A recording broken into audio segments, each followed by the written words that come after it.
Mesdames, Messieurs, bonsoir et bienvenue dans votre journal régional. Au sommaire de cette édition, la libération de la famille Bakshian, ces demandeurs d'asile arrêtés hier en Haute-Saône. Les parents et leurs 2 enfants vont pouvoir quitter le centre de rétention de Nîmes où ils avaient été transférés. Elle ne passera donc pas une seconde nuit en centre de rétention. La famille Bakshian arrêtée hier à Gré a finalement été libérée. Les parents et leurs 2 enfants, dont un bébé de 4 mois, vont pouvoir quitter le centre de Nîmes. Originaires de Russie et d'Azerbaïdjan, ils demandent le droit d'asile. Avec leur bébé de 4 mois sur les genoux, Maria, la maman russe, Sergueï, le papa azéri et leur fils aîné ont passé toute l'après-midi au palais de justice de Nîmes.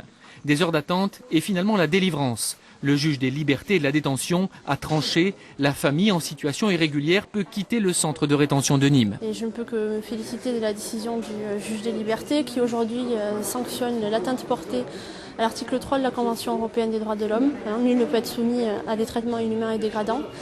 Et à l'article 3 de la Convention de New York qui rappelle que dans toutes les décisions, c'est l'intérêt supérieur de l'enfant qui est primordial.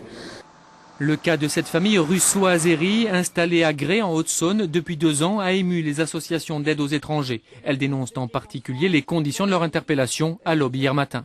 Quand on nous dit que le droit a été respecté, il faudrait savoir si c'est du droit sur le papier, du droit dans les textes, ou si c'est le droit des humains à vivre dignement, à avoir une vie digne. Toutes ces procédures qui sont des procédures difficiles pour les intéressés, il ne faut pas le nier, sont faites dans le respect du droit des intéressés, bien entendu, puisqu'il y a une procédure, les services de police et de gendarmerie doivent rendre compte par écrit, sont soumis à un contrôle, au contrôle du juge des libertés et de la détention, le cas échéant.